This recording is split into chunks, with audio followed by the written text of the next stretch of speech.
জাতীয় থেকে আন্তর্জাতিক, প্রান্তিক, জনপদ থেকে নগর, চারপাশে এই মুহূর্তে কোথায় কি ঘটছে তা নিয়ে আয়োজন এখন চারদিক। সঙ্গে আছি আমি হাসিব বিল্লাহ। রাজধানীর বনানীতে বেপরোয়া লরির ধাক্কায় প্রাণ গেছে দুই নারী পোশাক শ্রমিকের। এতে প্রতিবাদে চেয়ারম্যান বাড়ি এলাকায় সকাল থেকে সড়ক অবরোধ রেখেছেন শ্রমিকরা। এর প্রভাবে এলিভেটেড এক্সপ্রেস সহ রাজধানীর একাংশের সড়ক কার্যত অচল হয়ে পড়েছে। সকাল ৬টার দিকে চেয়ারম্যান বাড়ি এলাকায় ইউটার্ন লুপে দুই নারী সড়ক দুর্ঘটনায় প্রাণ হারান। তবে কোন প্রতিষ্ঠানের লরিটি দুর্ঘটনা ঘটিয়েছে তা এখনও নিশ্চিত হওয়া যায়নি বলে জানিয়েছেন গুলশান ট্রাফিক বিভাগ। সকাল থেকে গার্মেন্টস শ্রমিকরা সড়ক অবরোধ করে রেখেছেন। এতে রাস্তায় তীব্র যানজট দেখা দিয়েছে। অবরোধকারীদের বুঝিয়ে সড়ক থেকে সরিয়ে দেওয়ার চেষ্টা করছে পুলিশ। এ ঘটনায় সকাল থেকে চরম ভোগান্তিতে পড়েছেন নগরবাসী। এদিকে অনাকাঙ্ক্ষিত ঘটনা এড়াতে অতিরিক্ত পুলিশ মোতায়েন করা হয়েছে। পোশাক শ্রমিকদের অবরোধের কারণে এলিভেটেড এক্সপ্রেসওয়েতেও যানবাহন চলাচল বন্ধ রয়েছে।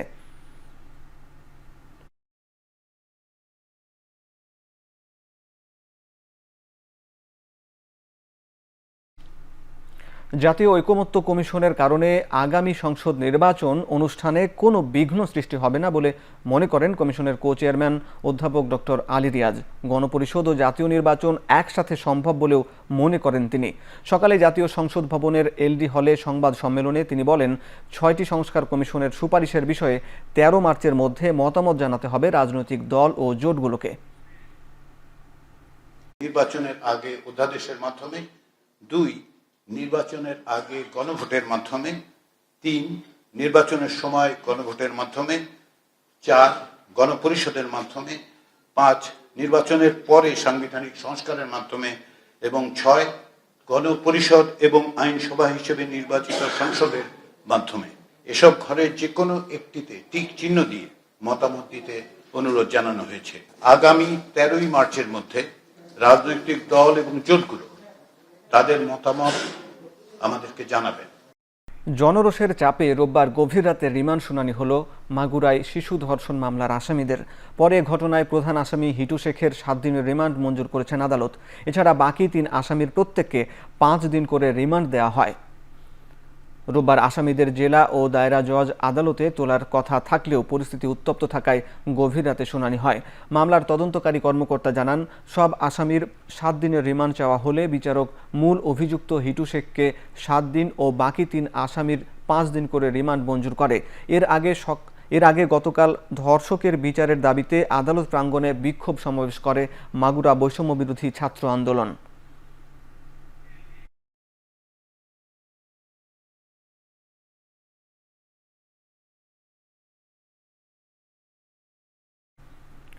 নারীদের ওপর সহিংসতা, নিপীড়ন, ধর্ষণ, সামাজিক যোগাযোগ মাধ্যমে হেনস্থা এবং আইনশৃঙ্খলা পরিস্থিতির সার্বিক অবনতি ও বিচারহীনতার প্রতিবাদে আজও প্রতিবাদ ও বিক্ষোভ মিছিল করেছে ঢাকা বিশ্ববিদ্যালয়ের শিক্ষক এবং শিক্ষার্থীরা।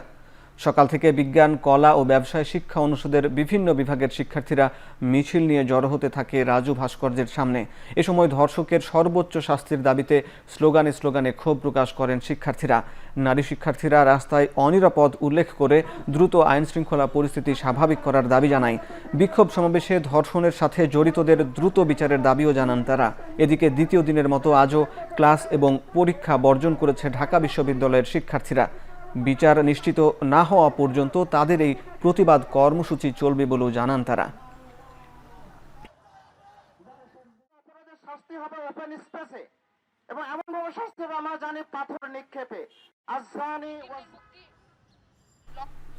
এদিকে নারীর প্রতি সহিংসতা রোধে ফুঁসে উঠেছে গোটা দেশ। দ্বিতীয় দিনের মতো দেশের বিভিন্ন শিক্ষা প্রতিষ্ঠান ও বিশ্ববিদ্যালয়ে শিক্ষার্থীরা বিক্ষোভ প্রতিবাদ মিছিলের মাধ্যমে দাবি আদায়ে সোচ্চার হয়ে উঠেছেন। সোমবার সকাল থেকে মাগুরা চিফ জুডিশিয়াল আদালতের সামনের সড়কে অবস্থান নেন শিক্ষার্থীরা। এ সময় তারা সড়ক অবরোধ করে দোষীদের শাস্তির দাবিতে স্লোগান দিতে থাকেন। এছাড়া মাগুরা জেলা আইনজীবী সমিতির সদস্যরা আদালত প্রাঙ্গণে বিক্ষোভ করেন। এ সময় অপরাধীর সর্বোচ্চ শাস্তি নিশ্চিতে ভুক্তভোগীর পরিবারকে সব ধরনের আইনি সহায়তা দেওয়ার ঘোষণা দেন তারা। এদিকে চট্টগ্রাম বিশ্ববিদ্যালয়ের অবস্থান কর্মসূচি পালন করেন শিক্ষার্থীরা। বিশ্ববিদ্যালয়ের শহীদ বুদ্ধিজীবী চত্বরে জড়ো হয়ে শিশু ধর্ষণে সর্বোচ্চ শাস্তির দাবি জানান বিক্ষুব্ধরা। একই দাবিতে রাজশাহী বিশ্ববিদ্যালয়ে অবস্থান নেন শিক্ষার্থীরা। ধর্ষণ ও নারী নিপীড়নের বিরুদ্ধে নরসিংদী সরকারি কলেজ, টাঙ্গাইল সহ দেশের বিভিন্ন স্থানে সমাবেশ ও বিক্ষোভ মিছিল করেন শিক্ষার্থীরা।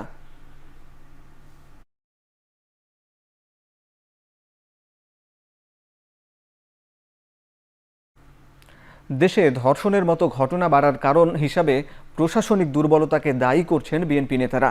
তাদের অভিযোগ, অন্তর্বর্তী সরকার বিএনপির পরামর্শকে ভালো চোখে দেখে না। দেশব্যাপী বেড়ে চলা ধর্ষণের প্রতিবাদে নয়াপল্টনে র্যালি বের করেন জাতীয়তাবাদী মহিলা দল। র্যালিটি নয়াপল্টন থেকে শুরু হয়ে কাকরাইল গিয়ে শেষ হয়। এ সময় ধর্ষকের বিচার দাবিতে স্লোগান দেন তারা। এর আগে কেন্দ্রীয় কার্যালয়ের সামনে সংক্ষিপ্ত সমাবেশে বক্তব্য রাখেন বিএনপির সিনিয়র যুগ্ম মহাসচিব রুহুল কবির রিজভী ও অন্যান্য নেতারা। তারা বলেন, সমাজে বেড়ে চলা সব অপরাধের দায় অন্তর্বর্তী সরকারকেই নিতে হবে। এ সময় মহিলা দলের নেত্রী আফরোজা আব্বাস মাগুরায় শিশু ধর্ষণের ঘটনায় ধর্ষকদের দ্রুত সময়ের মধ্যে ফাঁসি কার্যকরের দাবি জানান। এই আসিয়ার বোনের শাশুড়ি একজন নারী, এই নারী নামের কলঙ্ক। এইরকম কিছু কতিপয় নারীর জন্য আমরা নারী সমাজ অপমানিত হচ্ছি। সুতরাং আমি মনে করি এই নারীকেও ফাঁসির কাছে ঝুলানো দরকার। যখন ঘটনা ঘটে আমরা কি করব? আরে অপরাধী অপরাধ করার আগেই যদি আপনার আইনের প্রয়োগ ঠিকঠাক মতো হতো, আইনের শাসন প্রয়োগ করা হতো, তাহলে এই পরিস্থিতি হতো না। পূর্বাচলে প্লট জালিয়াতির অভিযোগে শেখ হাসিনা সহ পরিবারের 6 সদস্যের বিরুদ্ধে 6টি মামলার চার্জশিটের অনুমোদন দিয়েছে দুর্নীতি দমন কমিশন। সাবেক প্রধানমন্ত্রী শেখ হাসিনা অনিয়ম ও দুর্নীতির মাধ্যমে নিজের এবং ছেলে সজীব ওয়াজেদ জয়, মেয়ে সাইমা ওয়াজেদ পুতুল, বোন শেখ রেহানা, বোনের ছেলে রাদওয়ান মুজিব সিদ্দিক ববি ও মেয়ে আজমিনা সিদ্দিক রূপন্তীর নামে পূর্বাচলে 10 কাটা করে মোট 60 কাটার 6টি প্লট বরাদ্দ নেন। 2024-এর 26 ডিসেম্বর এই অভিযোগে অনুসন্ধান শুরু করে দুদক। পরে অভিযোগের সত্যতা পাওয়ায় সবার বিরুদ্ধে আলাদা মামলা করে সংস্থাটি। এবার চার্জশিটের অনুমোদনও দিল দুর্নীতি দমন কমিশন। শরীয়তপুর চাঁদপুর আঞ্চলিক মহাসড়কের আমিনবাজার এলাকায় ট্রাক ফেঁসে যাওয়ায় 7 ঘন্টা ধরে বন্ধ রয়েছে যান চলাচল। এতে সড়কের দুই প্রান্তে প্রায় 10 কিলোমিটার এলাকায় যানজটের সৃষ্টি হয়েছে। এ নিয়ে আরও জানাতে যুক্ত হচ্ছেন কাজী মনিরুজ্জামান। মনির, ফেঁসে যাওয়া ট্রাকটি সরাতে এখন পর্যন্ত কোন ব্যবস্থা নেওয়া হয়েছে কিনা, দুর্ভোগের বিষয়ে আরও বিস্তারিত জানাবেন।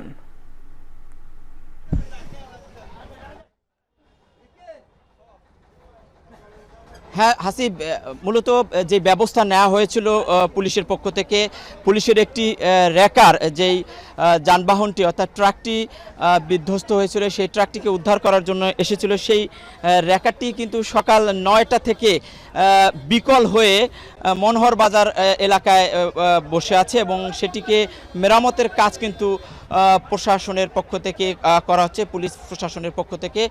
এটি মেরামত করা হলে তারপরে এটি আমিনবাজার এলাকায় যেই একটি পণ্য বোঝাই অর্থাৎ খুলনা থেকে কুমিল্লাগামী একটি ট্রাক চাল নিয়ে যাচ্ছিল, সেই ট্রাকটি কিন্তু ওই স্থানে গেলে তার পিস্টন ভেঙে যায় এবং পথিমধ্যে অর্থাৎ একেবারে সড়কের মাঝ বরাবর সেটি বসে পড়ে।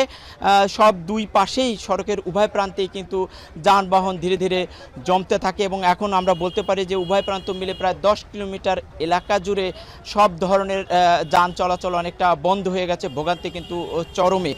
যে আশা করছিল যে এই সড়কটি কিছুক্ষণের মধ্যেই এই র্যাকার দিয়ে উদ্ধার করা হবে যানবাহনটি, সেই বিধ্বস্ত ধ্বংস যানবাহনটিকে কিন্তু উদ্ধার করা সম্ভব হচ্ছে না। কখন নাগাদ এই র্যাকারটি ঠিক হবে তা নিয়েও কিন্তু সুস্পষ্ট এখানকার প্রশাসনের লোক আমাকে জানাতে পারেনি। আমি এখানকার পুলিশের যে ভারপ্রাপ্ত কর্মকর্তা তার সাথে কথা বলেছি। তিনি যেমনটা জানিয়েছেন যে সকাল 6টার দিকে এই চাল বোঝাই এই যানবাহনটি ট্রাকটি যাচ্ছিল কুমিল্লার দিকে এবং পথিমধ্যে সেটি দুর্ঘটনার শিকার হয় এবং সেটি রাস্তার মাঝ বরাবর সেটি নষ্ট হয়ে যায়।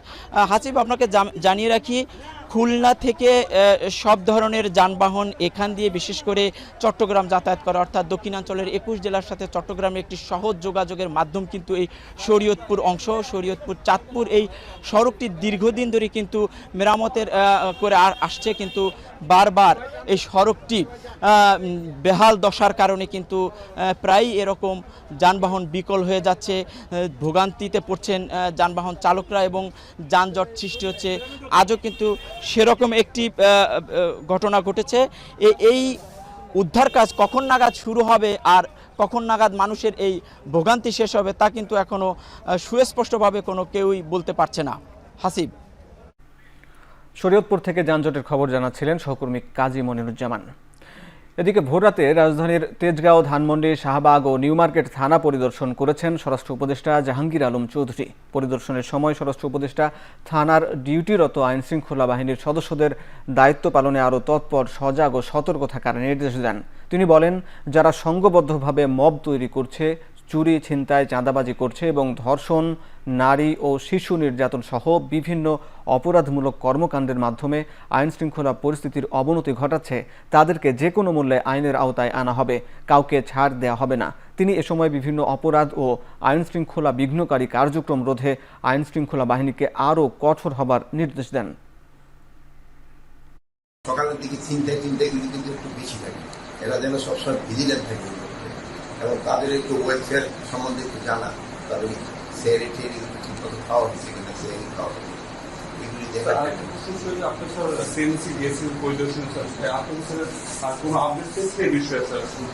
ওটা তো জানেন ক্রিটিক্যাল অবস্থায় আছে। আজকে তো আমি সকালে তো যাইনি,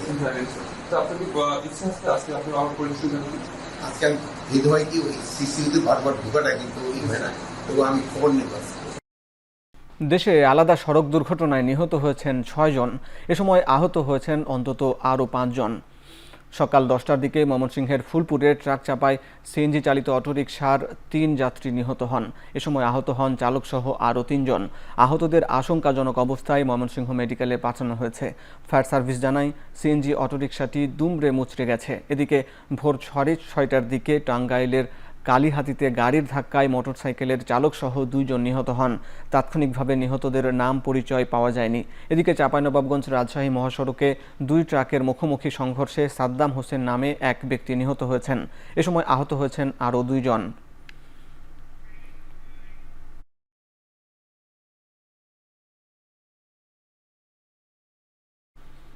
সিলেটে অবৈধভাবে বালু উত্তোলন ও ব্যবসাকে কেন্দ্র করে 2 গ্রুপের সংঘর্ষে 7 জন আহত হয়েছেন। রোববার মধ্যরাতে জাফলংয়ে পিয়ান নদী থেকে বালু উত্তোলনকে ঘিরে প্রায় 1.25 ঘন্টা ধরে চলে সংঘর্ষ। স্থানীয়রা জানান, রোববার রাতে নদীতে বালু উত্তোলন করতে গেলে গোয়াইনহাটের লন্ডনী বাজার এলাকায় একটি গ্রুপ দেশীয় অস্ত্র নিয়ে আরেক গ্রুপের শ্রমিকদের ওপর হামলা চালায়। মধ্যরাতে দুপক্ষের পাল্টাপাল্টি ধাওয়া ও সংঘর্ষ চলে প্রায় 1.25 ঘন্টা। পরে খবর পেয়ে গোয়াইনঘাট থানা পুলিশ ঘটনাস্থলে উপস্থিত প্রায় 440 মিনিটের চেষ্টায় পরিস্থিতি নিয়ন্ত্রণে আনে।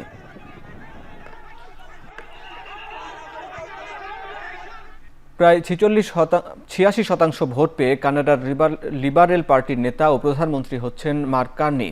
আর নির্বাচিত হওয়ার পরে হুঙ্কার দিলেন, কানাডা কখনো যুক্তরাষ্ট্রের অংশ হবে না। দেশটির কেন্দ্রীয় ব্যাংকের সাবেক গভর্নর মার্ক কার্নি জাস্টিন ট্রুডোর স্থলাভিষিক্ত হবেন। স্থানীয় সময় রোববার লিবারেল পার্টির সদস্যদের 1,31,674 ভোট পেয়ে কানাডার প্রধানমন্ত্রী নির্বাচিত হন মার্ক কার্নি। তার নিকটতম প্রতিদ্বন্দ্বী সাবেক অর্থমন্ত্রী ক্রিস্টিনা ফ্রিল্যান্ড পেয়েছেন মাত্র 11,134 ভোট। প্রধানমন্ত্রীর পদ থেকে জাস্টিন ট্রুডো আনুষ্ঠানিক পদত্যাগের পর নতুন সরকার গঠনের আহ্বান জানানো হবে। এরপর প্রধানমন্ত্রী হিসাবে শপথ নেবেন মার্ক কার্নি। গাজায় সাময়িকভাবে সেনা অভিযান বন্ধ করলেও উপত্যকায় ত্রাণের গাড়ি প্রবেশে স্থগিতের পর এবার বিদ্যুৎ সংযোগ বন্ধের পরিকল্পনা করছে ইসরায়েল। হামাস বলছে, যুদ্ধবিরতি চুক্তিতে ইচ্ছা করেই সম্মতি জানাচ্ছে না ইসরায়েল। উপত্যকাকে ধ্বংস করে নানা সংকটে ফেলে ব্ল্যাকমেল করার চেষ্টা করছে নেতানিয়াহু প্রশাসন।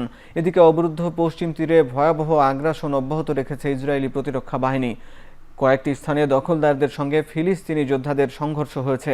এরই মধ্যে সোমবার গাজায় দ্বিতীয় দফায় যুদ্ধবিরতি নিয়ে আলোচনা হবে দোহায়। আলোচনায় অংশ নেবে মিশর, কাতার ও যুক্তরাষ্ট্র ও ইসরায়েলের প্রতিনিধিরা। শেষ করছি এখন চারদিক। এখন টেলিভিশন ওয়েবসাইটে দেখতে ভিজিট করুন www.ekhon.tv, ফেসবুকে দেখুন facebook.com/tv.ekhon এবং ইউটিউবে দেখুন youtube.com/c/ekhon tv।